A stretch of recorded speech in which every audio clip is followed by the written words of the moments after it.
परविंदर जी 2013 तक शीला दीक्षित जी की 15 साल सरकार में अगर ये फ्लाईओवर वाली दिल्ली ना होती, मेट्रो वाली दिल्ली ना होती, तो सड़कों की क्या हालत होती। बाढ़ की बात जिस कीजिए जमुना मैडम। की ये बात कर रहे हैं, सेठी साहब, मैंने अनइंटरप्टेड मौका दिया ना आपको, रुकिए अब। नहीं, मैंने डिजास्टर मैनेजमेंट अनइंटरप्टेड सेठी जी आपको मौका दिया है, नाउ प्लीज।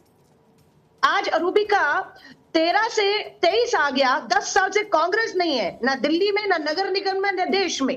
331 लोग भाजपा और कांग्रेस के हैं, केंद्र शासित राज्य है। बिल्कुल इसको बिल्कुल एक मॉडल देश के हर राज्य के लिए होना चाहिए था। दुर्भाग्य है कि दोनों कैमरे पे भी आज लड़ते हुए दिखे। सौरभ भारद्वाज ने स्वाभाविक है एलजी साहब से अपनी मर्जी से सवाल कैमरे के सामने नहीं पूछा। अरविंद केजरीवाल ने उन्हें पूछने को कहा कि आप कहिए एनडीआरएफ की जो वो है टुकड़ियां, वो रात को मांगी थी, सुबह क्यों भेजी? अरे रात को ही तो आपने मांगी थी, रात को सूचना दे दी गई एलजी द्वारा और वो अपनी पूरी तैयारी करके सुबह तक आ गए, लेकिन कैमरे में पूछने को कहा गया। अरविंद केजरीवाल जी का ट्विटर हैंडल देखिए, इंडिया नंबर 1 बनाएंगे। रात को मांगी गई तो भारतीय जनता पार्टी उसके सांसद हमारे प्रधानमंत्री जी आंख बंद करके बैठे हैं, दिल्ली में है, उनको दिखाई नहीं दे रहा कि बाढ़ की स्थिति आई हुई है। आप कह रहे हैं कि भारतीय जनता पार्टी को आम आदमी पार्टी के एमएलए बताएंगे,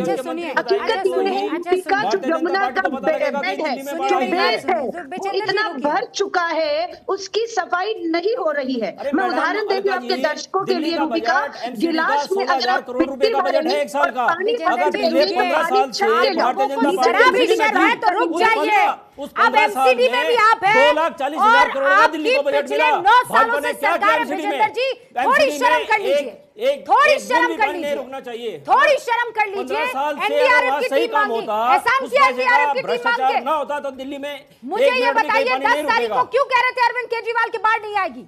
एहसान कर दिया एनडीआरएफ की टीम मांग के। दोबारा हाईलाइट कर रहा हूं, अरविंद केजरीवाल जी सही कह रहे थे। उन्होंने ये नहीं पता, उनके भाजपा के षड्यंत्र का नहीं पता था कि पूरा पानी वो यमुना में छोड़ देंगे जिससे बाढ़ की स्थिति बढ़ेगी। अगर वो पानी तीनों राज्यों में छोड़ा गया होता, हरियाणा और दिल्ली में छोड़ा गया होता, तो दिल्ली में बाढ़ की स्थिति नहीं होती। अलका जी बस एक सेकंड, 250 में से हमारे 7 पार्षद दोषी हैं आज की दिल्ली की हालत के लिए। तो भारतीय राष्ट्रीय कांग्रेस ये जिम्मेदारी लेने को तैयार है। हमारा एक विधायक नहीं है, एक हमारा सांसद नहीं है, 7 पार्षद 250 में से हैं, दोनों जिम्मेदारी नहीं लेते। हम आज भी दिल्ली की जिम्मेदारी ले रहे हैं। हमारे भारतीय राष्ट्रीय युवा कांग्रेस का एक कार्यकर्ता किस तरह से मेरे कश्मीरी गेट में, यमुना बेल्ट में, वहां से गौशालाओं में आपको भारत की जनता ने बचाने का काम भारतीय राष्ट्रीय युवा कांग्रेस ने किया। मेरे को 10 सेकंड का समय दीजिए रूबिका जी, मैं एक बड़ा वैलिड पॉइंट उठाना चाहता हूं।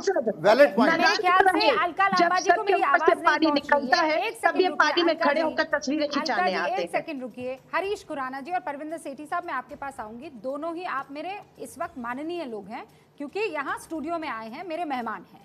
लेकिन उसके बावजूद सर, एक ऐसे सीएम जो बार बार देश के प्रधानमंत्री की तरफ इशारा करते हुए चौथी फेल राजा का जिक्र करते रहते हैं, वो तो IITian पास है ना।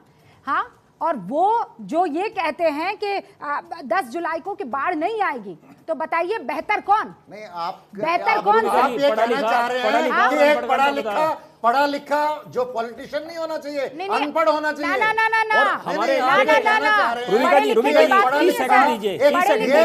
दिल्ली का सौभाग्य है। मैं आपको बताती हूँ, एक और नाम होता है पढ़ा लिखा अनपढ़। नहीं, एक और नाम होता है पढ़ा लिखा अनपढ़। हो ही नहीं सकता। मुझे आपको बताने की जरूरत नहीं है कि वो पढ़ा लिखा अनपढ़ का माने क्या होता है। आप कह रहे हैं हमारे यहाँ पर बहुत से बुजुर्ग हैं सर, हम पढ़े ही गए। हमारे यहाँ बहुत से बुजुर्ग हैं सर, जिनको जो अंगूठा टेक